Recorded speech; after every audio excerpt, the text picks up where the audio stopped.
Hey guys, DC Network here, coming at you with another video. I was watching Cartoon Network the other day when a commercial came on advertising the heroic quest of the valiant Prince Ivandoe. Apparently it's getting a batch of brand new episodes starting on December 13th at 9 a.m. According to CN Schedules on Twitter, this is serving as the fifth and final chapter of the show, which apparently aired in Italy in early 2024, but that's neither here nor there. I don't know why we had a year and a half wait to see it here in the US, but whatever. I'm not going to get into that in this video. But when I saw this commercial on Cartoon Network, I had to take a step back because I was literally leaving my living room to go do something in the back of the house. And I saw the commercial come on and I stopped, walked backwards and was like, I forgot this was even a thing. I forgot the heroic quest of the valiant Prince Ivandoe was even a show that was on Cartoon Network. And it made me start to think about the fact that Cartoon Network in general, they really have a hard time just advertising and just letting people know that these shows exist. The Heroic Quest of the Valiant Prince Ivandoe, I remember being a series that I was highly anticipating when it first got revealed. I don't exactly remember the year that it was first announced, but I do know that it kept getting pushed back year after year after year, and by the time this series actually came out on Cartoon Network, I really had no interest in it whatsoever. It really just didn't seem like a show that was meant for me. But the fact of the matter is here, regardless of how I feel about that series, it is a Cartoon Network original series. It's being produced by Hanna-Barbera Studios Europe, which obviously used to be Cartoon Network Studios Europe. They're the same studio that produced Elliot from Earth and The Amazing World of Gumball. It's a show that Cartoon Network should treat with the love and respect that it deserves because it is one of their original series. When I saw that commercial, I really started to think about, what even is on Cartoon Network nowadays that's actually an ongoing series? Because when you think about it, when you tune onto Cartoon Network during the day, what do you actually watch on the channel? For me personally, when I go onto Cartoon Network, I watch some Adventure Time sometime around noon. I watch The Amazing World of Gumball in the afternoons, and then regular show at 4 p.m. None of those series I mentioned to you are ongoing shows. Okay, so let's take a look at the Cartoon Network Wikipedia page. What are their ongoing programs that are currently airing new episodes from time to time, at least, on Cartoon Network? Because we know no show gets consistent new episode releases anymore like we used to see. Well, we have We Baby Bears, and that's a series that, again, I kind of forget about. I don't really see much of it on the channel at all whatsoever. Yeah, occasionally I'll tune on to Cartoon Network, and I'll see they're airing reruns of the show,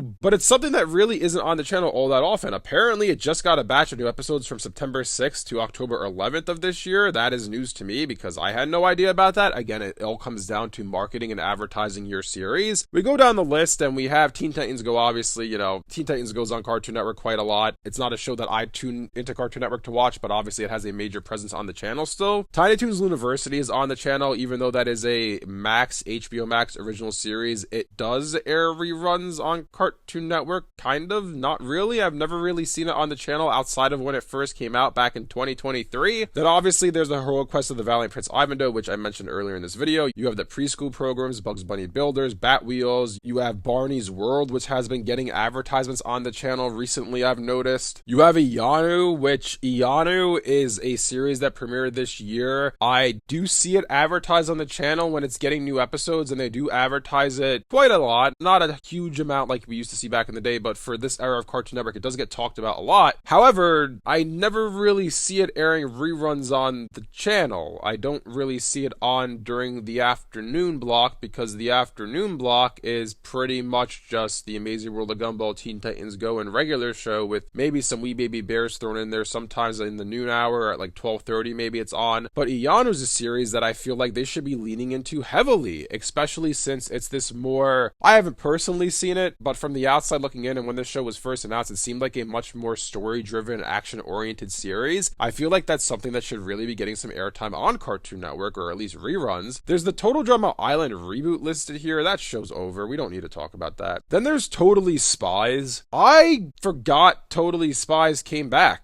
I really did, because this was a show that I remember going into this year, I was talking about how, hey, Totally Spies is returning in January. It's going to be yet another show added to Cartoon Network's lineup, and it's really a show that I never see on the channel, and that is the entirety of the current programming that is on Cartoon Network. Out of all of them that I just mentioned to you, how many do you actually see during the weekly schedule on Cartoon Network? Barely any of them. That's a huge problem. That is why this network has become very forgettable. It's because the series that they actually have that are ongoing don't really get talked about all that much, or at all even in some cases. All we really have on the channel that is talked about are these older series that are getting reruns, like Adventure Time, like The Amazing World of Gumball, like Regular Show. All the Hanna-Barbera shows that are on, from, all the old Scooby-Doos. You got Mystery Incorporated airing from time to time. You got some Looney Tunes airing as well, but none of the current Cartoon Network series are ever really highlighted on the channel. At that point, it creates such a problem and just really, in my mind, questions, why even bother making these shows if you're not gonna push and air these shows? Like, I'm thinking back to, and I know it's hard to compare Cartoon Network today to Cartoon Network of like 2005, let's just say, but I'm comparing it to Cartoon Network of 2005 and thinking back to that time. And I remember just during the day watching Cartoon Network, there would be shows on the air that I wasn't particularly a fan of, but just because they were a part of the daily schedule, it would get me to watch it. It would get eyes on those series. I'm thinking of something like Class of 3000. I wasn't the biggest fan of it, but I did watch it when it was on the channel. Same thing with Squirrel Boy. Wasn't the biggest fan of it, but I would watch it when it was on the channel. The Life and Times of Juniper Lee, Camp Lazlo. There's a lot of series that fall into that category, like My Gym Partner's a Monkey, that weren't exactly shows that spoke to me. They weren't exactly shows that were necessarily my cup of tea or what I loved or what I came to Cartoon Network to see. The Marvelous Misadventures of Flapjack was another one of those series, although that one I would tune off of the channel from time to time when it was on the air because I really did not like that show. But my point being is, by having all of your shows air episodes on your channel, air reruns, what it does is those series then gain exposure because you're exposing them to audiences who maybe wouldn't be watching them otherwise. When you go from a series like Ben 10 to Code Lyoko, I'm watching Ben 10 because I love Ben 10. Then Code Lyoko comes on the channel. It's something I've never heard of before. All of a sudden I stick around to watch it and give it a chance, and I fall in love with the show maybe. I wasn't exactly a huge fan of Code Lyoko, but I do remember watching reruns pretty consistently on Cartoon Network when I was a kid back in the day. The problem is that today what happens with these shows, and this is really a problem that stemmed from like the mid 2010s and it has continued and in some cases even gotten worse. You're airing series that are over, which is a good thing, right? We should have reruns of older shows on the channel, but that shouldn't be exclusively what's airing on your channel. You should have a lineup that, yes, it does take advantage and it does use that old classic Cartoon Network library because those shows exist and you should use them to your advantage. They were good 10 years ago, they were good 20 years ago, they're still good today, but you should also be mixing in your current shows. And I know the problem is as well, when I read you that list of Cartoon Network ongoing series, how many of them were there? There weren't more than 5 or 6, right? There's not exactly a lot of ongoing shows on Cartoon Network right now, and that's really the crust of the issue. But for the shows you do have, the shows you do have that you are currently making, you need to air them on your channel. And the other thing as well, which I know Ben 10, and I want to touch on this very briefly because I haven't really talked about it. I know Ben 10, the original series, is airing reruns on Cartoon Network, and this is something that I was pretty stoked about hearing, and I remember looking at it and seeing that, oh, it was added on X date, right? And I'm like, I've yet to see it on the channel. Oh, that's because it's only on from 4 to 5 p.m. on Sundays, which I typically don't watch Cartoon Network during that time. I know there's not a huge budget, right? I know they don't have the scheduling team that they used to. I know they kind of don't care at times what's actually on the channel itself. But at the end of the day, if you're gonna have the channel exist and you're not gonna shut it down like it is right now, then at least put an ounce of effort into it. At least try a little bit. At least try to market the shows that you currently have, like Ivandoe, like Eon, Yanu, like, you know, We Baby Bears. I mean, We Baby Bears does get some highlights on the channel here and there, so maybe that one's not the greatest example. You understand what I'm trying to say. My point is, if you're making these shows on Cartoon Network and airing them on your channel, actually show them on the channel. Don't just air them when they have a new episode and then never show it again. The last thing I will say, and the last example of this that I will talk about, the Total Drama Island Revival. That was a series that was highly anticipated. I will never forget the day that was announced in February of 2021. There were so many series announced that day. I believe in the span of 24 hours, I uploaded like 7 or 8 videos. That video for Total Drama Island's Revival was the most popular video out of any of the ones I made that day. It got almost 20,000 views within a few days span. That's how excited people were to see that show return. And what do? You air it on Cartoon Network Saturday mornings after we had to wait years for it to come, after it aired in other parts of the world years prior to it coming here. Then you never talk about it again. You don't air reruns of it. I know they aired reruns of the first season when the second season was coming, but outside of that, they never air reruns of the show. And the thing is, as well, with Total Drama, if you want to hype up and market this new series to get as many eyes on it as possible, what do? You air the old Total Drama on the channel, and that's something that they didn't do. So at the end of the day, again, it's like, if you're making these shows and putting in the time, the money, the effort to make it, why don't you put the effort in to market it? Why don't you put the effort in to get as many eyes on the show as you possibly can? Because that's going to lead to the biggest return on investment you could possibly have. Then all of a sudden, Cartoon Network complains that, hey, not enough people are watching the Total Drama Island Revival. Well, you didn't really market it. You didn't air reruns of it. You waited over a year to air it here in the US. Yes, that is why your shows aren't doing well, because you're doing a horrible job advertising them and marketing them and pushing them towards new audiences. If you have a Yanu on only when it airs new episodes once or twice a year, guess what? You're not going to gain fans for that show. What's going to happen there? Your viewership's going to decline. What's going to happen from there? The show's going to get canceled, and the executives are going to think it's because no one cares about it. And no, that's not the case. You just need to market it. It's not rocket science here. This is something simple. This is something I think you could even give to a high schooler and they would be able to figure out. At the end of the day, it's really a shame and really is something that I don't think is going to be fixed until Warner Brothers Discovery is no more. And it really depends on, too, who buys this company, because if it's Paramount, they will fix this, or at least attempt to fix this in some capacity. I don't really watch Nickelodeon all that much, but half the time I look at it, it's SpongeBob, and that's it. Nicktoons has turned into SpongeBob 24/7, which, like, what happened to the other shows like Danny Phantom or Rugrats or all those 90 Nicktoons? Like, air those on Nicktoons, too, because that was the whole point of that channel in the first place. I don't know if this is getting better at all, even, depending on who buys the company. Maybe it will, maybe it won't, but for now, I mean, what are we doing here? Anyways, let me know down in the comment section below what you guys think about all this. What do you guys think about the fact that Cartoon Network really just has no clue what they're doing when it comes to their reruns of their current series? Like, I forgot that the Heroic Quest of the Valiant Prince Ivanhoe even existed, and I make a channel covering Cartoon Network content. Like, that's pretty bad, guys. Come on. If you guys enjoyed this video, be sure to leave a like and subscribe to see more content like this from DC Network. Thanks for watching, and I'll see you guys next time.